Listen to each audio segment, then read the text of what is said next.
કૈલાસપુરીમાં શંકર અને પાર્વતી ચોગઠા રમવા બેઠા હતા. ચોપાટની રમત માંડી હતી. કોઈ હારે નહીં અને કોઈ જીતે નહીં. કોઈ હારતું નહોતું અને કોઈ જીતતું ન હતું. હાર્યાને હાર્યું અને જીત્યાને જીત્યું કહેનારું કોઈ હતું નહીં. એવામાં એક બ્રાહ્મણ આવ્યો. એનું નામ તપોધન. શંકર કહે, તપોધન, અમારામાંથી જે હારે એને હાર્યું કહેજે અને જે જીતે એને જીત્યું કહેજે. પેલા પાસા નખાયા. શંકર કહે, બોલ, કોણ હારે છે અને કોણ જીતે છે? તપોધન કહે, શંકર જીત્યા અને પાર્વતી હાર્યા. બીજી વાર પાસા નખાયા. કોણ હારે છે અને કોણ જીતે છે? બ્રાહ્મણ કહે, શંકર જીત્યા અને પાર્વતી હાર્યા. એમ ત્રીજી વખતે પણ બ્રાહ્મણે ભગવાનને જીત્યા કહ્યા. પાર્વતીની જીત હોવા છતાં શંકરજીની બીકથી પાર્વતીને હાર્ય કીધા. પાર્વતીને તો રીસ ચડી. બ્રાહ્મણને સાપ દીધો. બ્રાહ્મણ થઈને જૂઠ્ઠો બોલ્યો, તેથી જા, તને રક્તપિત્ત થજો અને કોઢ નીકળજો. તપોધનને રક્તપિત્ત થયા અને કોઢ નીકળ્યા. બ્રાહ્મણ તો ત્યાંથી રોતો રોતો ચાલી નીકળ્યો. માર્ગમાં એક હૃષ્ટપુષ્ટ ગાય મળી. ગાય કહે, ભાઈ, રડતો રડતો આમ ક્યાં જાય છે? બ્રાહ્મણ કહે, માં પાર્વતીનો શ્રાપ છે, તેનું નિવારણ કરવા જાઉં છું. તો ભાઈ, મારો દુઃખ સાંભળી એનું નિવારણ પૂછતો આવજે. દૂધથી ભર્યું મારું આવ ફાટે છે. આંચળ ફાટું ફાટું થાય છે, પણ વાછરું ધાવતા નથી. મારું દૂધ કોઈ પીતું નથી. મેં શા પાપ કર્યા હશે? આગળ જતા માર્ગમાં ઘોડો મળ્યો. ઘોડો કહે, ભાઈ, મારા ઉપર હીરા ચડિયા મખમલના પલાણ છે, છતાં કોઈ સવારી કરતા નથી. ભાઈ, એનું નિવારણ પૂછતા આવજો. આગળ જતા કોઢિયો બ્રાહ્મણ થાક્યો એટલે રસ્તામાં આંબો આવ્યો. આંબાને વાંચા ફૂટી. ભાઈ, તારા દુઃખની તો મને ખબર છે, પણ મારું દુઃખ સાંભળતો જા. સવા સવા શેરના મારા ફળ ઉતરે છે, પણ કોઈ ખાતું નથી, અને ખાય તો એ મરી જાય છે. મેં શા પાપ કર્યા હશે? ભાઈ, મારા દુઃખનું કારણ જાણતો આવજે. કોઢિયો તો આગળ ચાલ્યો. માર્ગમાં તળાવ આવ્યો. બ્રાહ્મણ પાણી પીવા ગયો. પાણીમાંથી એક મગર આરામાં આવ્યો અને કહેવા લાગ્યો, ભાઈ, હું બહુ દુખિયારો છું. આગ જેવી બળતરા ઉપડે છે. લાય લાય થાય છે અને બળિયા જ કરું છું. જરાય ઠંડક વળતી નથી. મેં શા પાપ કર્યા હશે કે જરાય જંપ મળતો જ નથી? મારા દુઃખનું નિવારણ પૂછતા આવજો. કોઢિયો તો અઘોર જંગલમાં આવ્યો. મહાદેવજીનું મંદિર દીઠું. મહાદેવજીની પરિક્રમા કરી અને કોઢિયાએ અચર કઠોર તપ આદર્યું. ઘણા દાડા વીતી ગયા.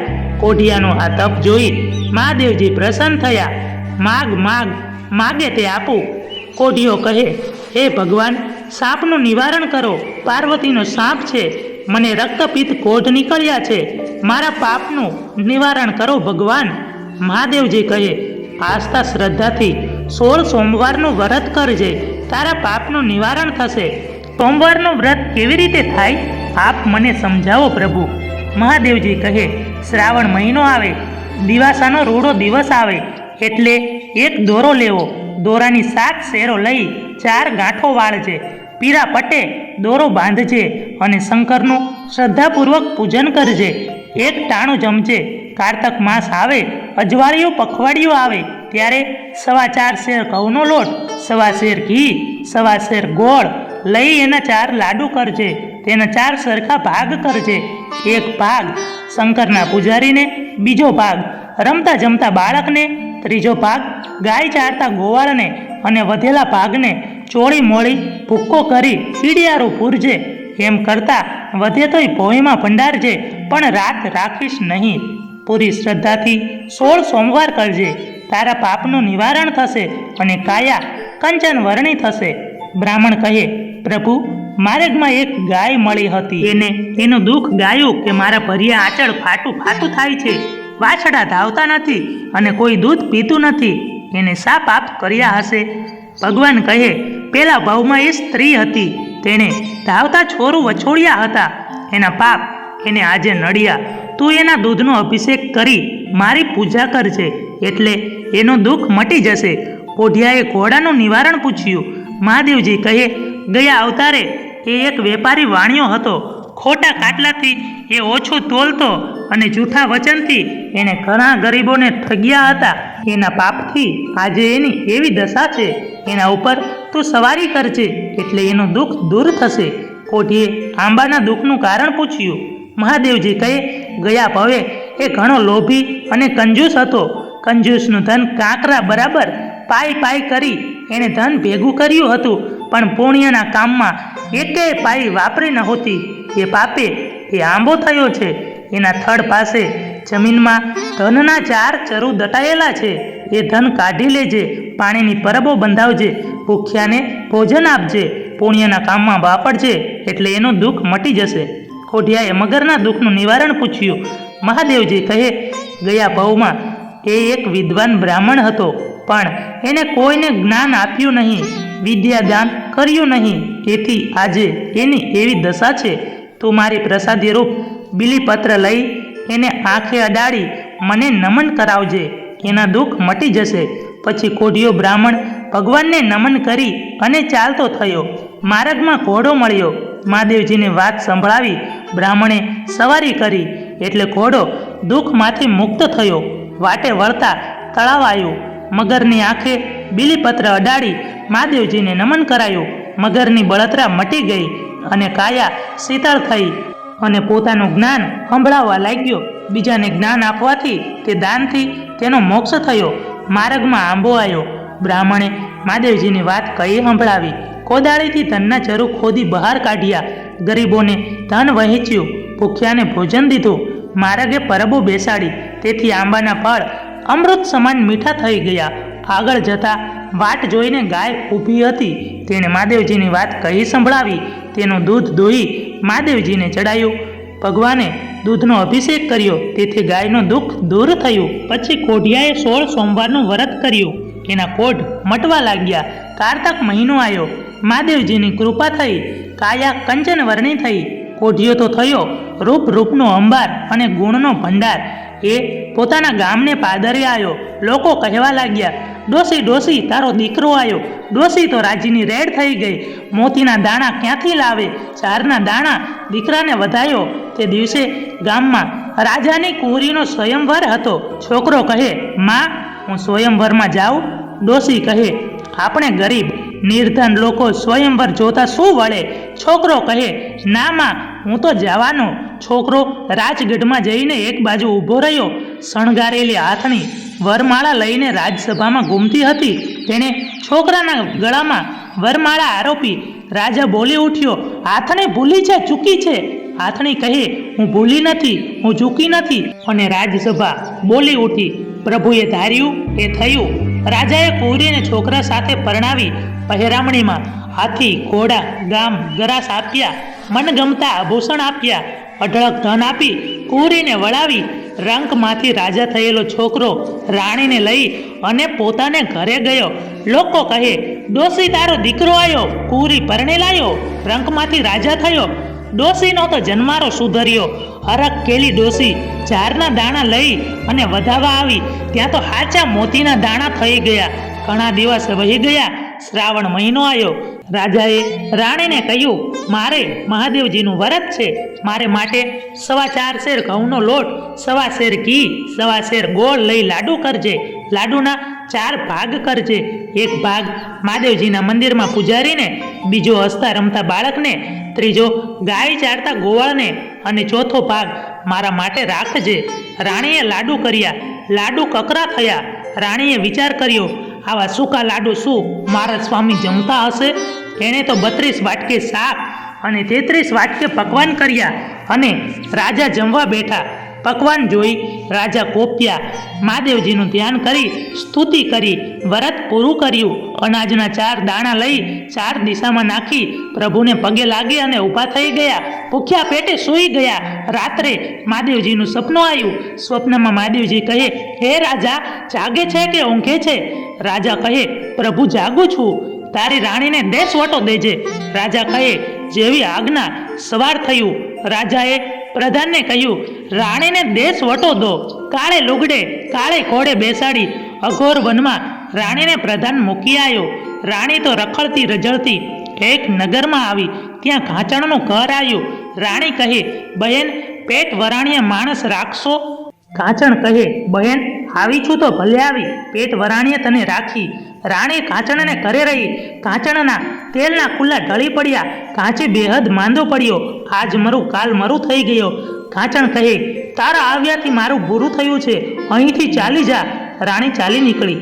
રસ્તે ડોસી મળી. રાણી કહે, માં મને પેટ વરાણીએ માણસ રાખશો?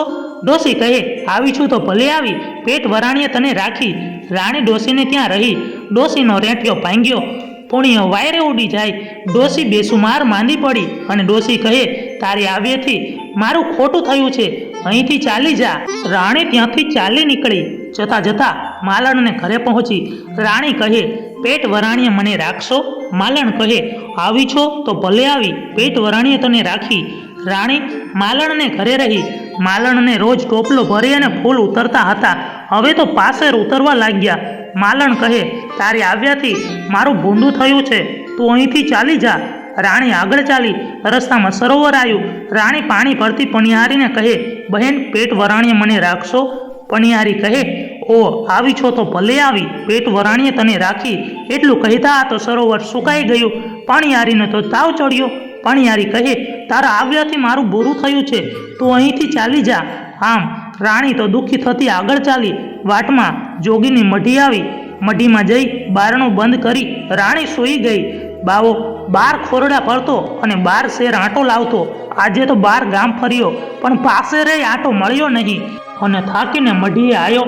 બારણું બંધ જોયું. બાવો કહે, મઢીમાં કોણ છે?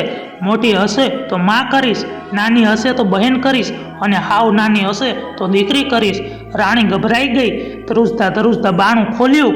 બાવો કહે, દીકરી ધ્રુજીશ નહીં, બાપ દીકરી થઈને રહેશું. જમવાનો સમય થયો. બાપ દીકરી જમવા બેઠા. દીકરીના ભાણામાં તો જીવડા થઈ ગયા. બાવો કહે, દીકરી કર્મના પ્રાસંત લાગ્યા છે, પોથી પુસ્તક લાવો, કલમ ખડિયો લાવો, તારા કર્મની રેખા જોઉં. દીકરી તો લેવા જાય તો પોથી પુસ્તક જડતા નથી, ખડિયા કલમ મળતા નથી. લેવા જાય ત્યાં તો વીસીના કાન ખજૂરા ખદબદવા લાગ્યા. બાપ જાતે પોથી પુસ્તક ખડિયો કલમ લઈ આવ્યો. પહેલું પુસ્તક બ્રહ્માનું જોયું, બીજું પુસ્તક શંકરનું જોયું. બાવો કહે, દીકરી તે શંકરનું વ્રત અવગણ્યું છે, તેથી તારે શંકરનું વ્રત કરવું પડશે. દીકરી કહે, બાપુ એ વ્રત કેવી રીતે કરવું? બાવો કહે, સરોવરની પાળે જઈ અને છોકરીને પૂછજે. દીકરી સરોવરની પાળે ગઈ. વ્રત કરતી છોકરીને પૂછવા લાગી, બહેનો તમે શાના વ્રત કરો છો? છોકરીઓ કહે, બહેન અમે શંકરના વ્રત કરીએ છીએ.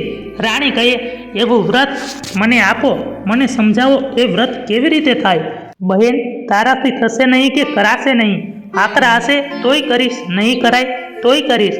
છોકરીઓ કહે, દિવાસાનો દિવસ આવે એટલે દોરાની 7 શેરો લઈ 4 ગાંઠો વાળવી, પીળા પટ્ટે દોરો બાંધવો, મહાદેવજીને દીવો કરી અને મહાદેવજીની વાર્તા સાંભળવી, દર્શન કરવા. વાત ન સાંભળી હોય તો ઉપવાસ કરવો, અને ઘીનો દીવો કર્યો હોય તો ઠીક, નકર લુખું ખાવું, અને દર્શન ના કર્યા હોય તો ભોંય પથારીએ સૂઈ જવું. કારતક મહિનો આવે, અજવાળિયું પખવાડિયું આવે એટલે 4 શેર ઘઉંનો લોટ લેવો, 1.25 શેર ઘી લેવું, 1.25 શેર ગોળ, ચોળી મોળીને ભૂકો કરી 4 લાડુ કરવા. એક ભાગ મહાદેવજીના મંદિરમાં, બીજો ભાગ રમતા બાળકને, ત્રીજો ભાગ ગાયના ગોવાળને, અને ચોથા ભાગનું કીડિયારું પૂરજે. વધે તો ભોંય ભંડાર છે, પણ રાત રાખવી નહીં. મહાદેવજીનું ધ્યાન ધરવું, આમ વ્રત કરવું. મહાદેવજી રીતશે. રાણી વ્રત લઈને મઢીએ પાછી આવી. મહાદેવજીના વ્રત આદર્યા. 1 વર્ષ 2 વર્ષ કર્યા. ત્યાં તો મહાદેવજીની અસીમ કૃપા થઈ. રાજાને સ્વપ્નમાં મહાદેવજી આવ્યા અને કહેવા લાગ્યા, હે રાજા જાગે છે કે ઊંઘે છે? રાજા કહે, જાગું છું પ્રભુ, રાણીને દેશ વટેથી લઈ આવો. રાજા કહે, કોયલ જેવું મીઠું માણસ હતું, વાઘે ફાડ્યું અને વરુએ ખાધું, સિંહે માર્યું અને ગીધડીએ ચૂથ્યું, હવે ક્યાંથી મળે? મહાદેવજી કહે, વાઘે નથી માર્યું, વરુએ નથી ખાધું, સિંહે નથી ફાડ્યું કે ગીધડે નથી ચૂથ્યું, જે દિશાએ ગઈ છે એ દિશાએ જા. રાજા તો ઘોડે ચડી ચાલી નીકળ્યો. જતાં જતાં કાંચણનું ઘર આવ્યું. રાજા કહે, બહેન અહીં કોઈ રાજાની રાણી જેવી બાઈ આવી હતી? કાંચણ કહે, રાણી જેવી રૂપાળી તો હતી, પણ રાણી જેવા લક્ષણ નહોતા. રાજા આગળ ચાલ્યો. ડોશીનું ઘર આવ્યું. રાજાએ ડોશીને પૂછ્યું, ડોશીમાં અહીં કોઈ રાજાની રાણી જેવી બાઈ આવી હતી?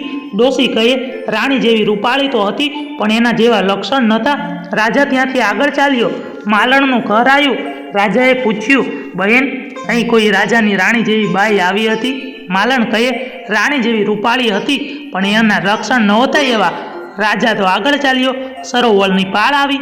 પણિયારીને પૂછ્યું, બહેન, અહીં કોઈ રાજાની રાણી જેવી બાઈ આવી હતી? પણિયારી કહે, રાણી જેવી રૂપાળી તો હતી, પણ એના લક્ષણ એવા નહોતા. રાજા તો ત્યાંથી આગળ ચાલ્યો. નિરાશ થતો માર્ગમાં મઢી આવી. રાજા ભૂખ્યો હતો. ખાવાની આશાએ મઢીમાં ગયો. કોઈ છોકરીએ વ્રત ઉજવ્યું હતું, એથી બાવાને લાડવો આપી ગઈ હતી. તે લાડવો બાવાએ રાજાને આપ્યો. રાજાએ લાડવો ખાધો, રંકે ખાધો, રાયે ખાધો, ઘોડાએ ખાધો, હાથીએ ખાધો, પણ લાડવો તો એકનો એક જ રહ્યો. અને લોટો પાણી આપ્યું. રાજાએ પાણી પીધું, બધે પીધું, તોય લોટો એમનામ ભરેલો રહ્યો. તેણે થયું, આ મઢીમાં કોઈ સતી હશે, ચાલ દર્શન કરતો જાઓ. એમ વિચારી રાજા મઢીમાં ગયો. મઢીમાં રાણીને ઓળખી. રાણીએ રાજાને ઓળખ્યા. રાણી બાવાને કહે, બાપુ, સાસરિયાના ઘોડા આવ્યા. બાવો કહે, દીકરી તો સાસરિયા શોભે, હાથીએ દરબારે શોભે. રાણી કહે, બાપુ, તમને દુઃખ પડે તો મને ખબર સી રીતે પડે? બાવાએ ફૂલનો દડો આપ્યો, ઘીનો દીવો આપ્યો. દીકરી, ફૂલ કરમાઈ જાય, દીવો ઓલવાઈ જાય તો જાણજે કે તારા બાપુને દુઃખ પડ્યા છે. અને રાણી અડધા રસ્તે વટોળી ગયા. ઘીનો દીવો ઓલવાઈ ગયો, ફૂલ કરમાઈ ગયા. રાજા રે રાજા, ઘોડા પાછા વાળો, મારા બાપુને દુઃખ પડ્યા છે. આમ રાજાએ ઘોડા પાછા વાળ્યા. મઢીએ આવી જુએ તો લોટ મોટ. બાવાને બીજી વખત 1.25 લાખનો ગવારો અને અણમીના કૂપા આવ્યા અને કહ્યું, દીકરી, જ્યાં જ્યાં બળતા આવ્યા છો ત્યાં ત્યાં ઠાળતા જાજો. રાજા રાણી ચાલી નીકળ્યા. સરોવરની પાળ આવી. સરોવર સુકાઈ ગયું હતું. તે પાણીથી છલોછલ ભરાઈ ગયું. પનિયારી સાજી થઈ ગઈ. કહે, બહેન, પળ બેસતી હોય તો 2 પળ બેસ. તારે આવ્યાથી અમારું સારું થયું છે. એક ભમરાળી આવી હતી. મારતી ગઈ, ચાડતી ગઈ. એ ભમરાળી ના કહેશો, ગાળ ના દેશો, એ હું જ હતી. પહેલાં શંકરજી રૂઠિયા હતા અને હવે રીઝાયા છે. આગળ જતા માલણનું ઘર આવ્યું. માલણે સવા ટોપલો ફૂલ ઉતરવા માંડ્યા. માલણ કહે, 5 ઘડી બેસતી હોય તો 5 ઘડી બેસ. બહેન, તારા આવ્યાથી મારું સારું થયું છે. પહેલાં એક ભમરાળી આવી હતી, મારતી ગઈ ને ઝાડતી ગઈ. એ ભમરાળી ના કહીશો, ગાળ ના દેશો, એ હું જ હતી. પહેલાં મહાદેવજી રૂઠિયા હતા અને હવે રીઝાયા છે. આગળ ચાલ્યા. ડોશીને ઘરે આવ્યા. ઉડી ગયેલી પૂણીઓ ડોશીની પાછી આવી ગઈ. ડોશી સાજી થઈ ગઈ. આમ ડોશી કહે, બહેન, પળ બેસતી હોય તો 2 પળ બેસ. તારે આવ્યાથી મારું સારું થયું છે. ત્યાંથી આગળ ચાલ્યા. કાંચણીને ઘરે આવ્યા. કાંચણના તેલના ખુલ્લા છલોછલ ભરાઈ ગયા. કાંચી સારો થઈ ગયો. કાંચણ કહે, બહેન, 5 ઘડી બેસતી હોય તો 5 ઘડી બેસ. તારે આવ્યાથી મારું ભલું થયું છે. ત્યાંથી આગળ ચાલતા ગામને ગોંદરે આવ્યા. રાણીએ કહ્યું, રાજા રે રાજા, ગામ જમાડો. રાજાએ આખું ગામ જમાડ્યું. રાણીને જમવા માટે બોલાવ્યા તો રાણી કહે, મારે મહાદેવજીની વાત કહેવાની છે. બધા જમી પરવાર્યા હતા. વાત તો ભૂખ્યાને જ કહેવાય. રાજા કહે, ગામમાં ફરી ઢંઢેરો પીટાવો. ભૂખ્યું હોય તો તેને તેડી લાવો. ગામમાં કુંભારના ઘરમાં સાસુ વહુને ઝઘડો થયો હતો, તેથી ડોશી ભૂખ્યા પેટે સૂઈ ગઈ હતી. રાજાએ પ્રધાનને તેડવા મોકલ્યા. ડોશી કહે, જમણા તેડા આવજો, કચેરીના તેડા ના આવશો. પ્રધાન કહે, તમને મારવા નથી, ઝાડવા નથી, વાત સાંભળવા માટે આવો. ડોશી કહે, કાને બહેરી છું, પગે લૂલી છું, આંખે આંધળી છું અને કેડેથી અપંગ છું. કેમ કરીને આવું? રાજાએ તો વયલ મોકલાવી. વયલમાં બેસી ડોશી આવી. રાજા કહે, એ ડોશીમાં વાત સાંભળો ને તોય હોંકારો દેજો, અને ના સાંભળો ને તોય મહાદેવજી કહીને હોંકારો દેતા રહેજો. વાત કહેવા માંડી. પહેલે હોંકારે ડોશી સાંભળતા થયા. બીજા હોંકારે આંખે દેખાવા માંડ્યું. ત્રીજા હોંકારે તો પગ સારા થઈ ગયા અને ચોથા હોંકારે કેડ પણ સારી થઈ ગઈ. 5મે હોંકારે ડોશી ડગુમગુ થતા અને ઠીક ઠાક થઈ ગયા. ડોશીનો દીકરો કહે, માં, આવું રૂડું શાને થયું? ડોશી કહે, મહાદેવજીની વાત સાંભળે રૂડા ફળ મળ્યા તો વ્રત કરે કેવા રૂડા ફળ મળતા હશે. એક વેળાએ રાણી આકોટ કરવા બેઠી છે. પડોસણ દેતવા લેવા આવી. રાણી કહે, હું આકોટ કરવા બેઠી છું. પડોસણને ખોટું લાગ્યું અને એ કહેવા લાગી, એ મત્સ્યથી મરેલી, ગર્વથી ભરેલી, અભિમાનથી અભળેલી, તારા પુત્રો તો જાણે સૂતા સૂતા પારણામાં અંગૂઠા ધાવે છે અને હાથે પગે તો હોનાના આંકડા પહેર્યા છે એમને. રાણી કહે, બહેન, એવું સિદ્ધને બોલો છો? પુત્ર જોગા થઈશું ત્યારે પુત્ર પણ થશે. રાણી આકોટ કરીને ઉઠે છે અને પારણામાં જુએ છે તો સૂતા સૂતા પુત્ર અંગૂઠા ધાવે છે. હાથે પગે તો કોનાના હાંકડા પહેર્યા છે. પુત્ર કહેવા લાગ્યો, માં મારે મહાદેવજીનું વ્રત છે. ના બેટા, આપણાથી વ્રત થાય નહીં થાય તોય કરીશ, થાય તોય કરીશ. સોમવાર આવે અને દીકરો એકવાર ધાવીને રહે. પડોશના ગામનો રાજા મરી ગયો હતો. પ્રજાએ રાજા શોધવા ઉત્સવ માંડ્યો હતો. છોકરો કહે, માં હું ઉત્સવ જોવા જાઉં? ના બેટા, આપણાથી જવાય નહીં. જવાશે તોય જઈશ, નહીં જવાય ને તોય જઈશ. એમ કહી છોકરો ભાખડીએ ચાલી નીકળ્યો અને રાજસભામાં જઈને બેઠો. ગામ લોકોએ શણગારેલી આથણી ફૂલમાળા લઈ રાજસભામાં ફેરવી. ઝૂલતી આથણીએ પેલા છોકરાના ગળામાં ફૂલમાળા પહેરાવી. ગામના લોકોએ આથણી ભૂલી છે એમ જાણીને છોકરાને સભા બહાર કાઢી મૂક્યો. ફરી આથણી ફરવા લાગી. ઝૂલતી આથણી પેલા છોકરા પાસે આવી અને તેને ફૂલમાળા આરોપી. ગામ લોકો કહે, આથણી ભૂલી છે, ચૂકી છે. આ ગંદુ ગોબરું નાનું છોકરું શું રાજ્ય કરશે? આથણી કહે, હું ભૂલી નથી, હું ચૂકી નથી. એ જેવું રાજ્ય કરશે એવું કોઈ નાથી નહીં થાય. ગામ લોકોએ છોકરાને રાજગાદી ઉપર બેસાડ્યો. રાજ તિલક કર્યું. આખા નગરમાં ઉત્સવ ઉજવાયો. નાનકો રાજા ગાદીએ બેઠો. વાહ ભોળાનાથ, તમારો ઉજળો સાથ. તીડીને કણ, હાથીને મણ, ચકલાને ચણ, દેતા દીનાથ. જય ભોળાનાથ, જાલો મારો હાથ. નીત તમારે સંગાત. રાજા રાણીને જેવા વ્રત ફળ્યા એવા અમને ફળજો. જય મહાદેવજી. મિત્રો, વિડીયો પસંદ આવ્યો હોય તો વિડીયોને લાઈક કરી અને ચેનલને સબસ્ક્રાઈબ કરવાનું ભૂલશો નહીં.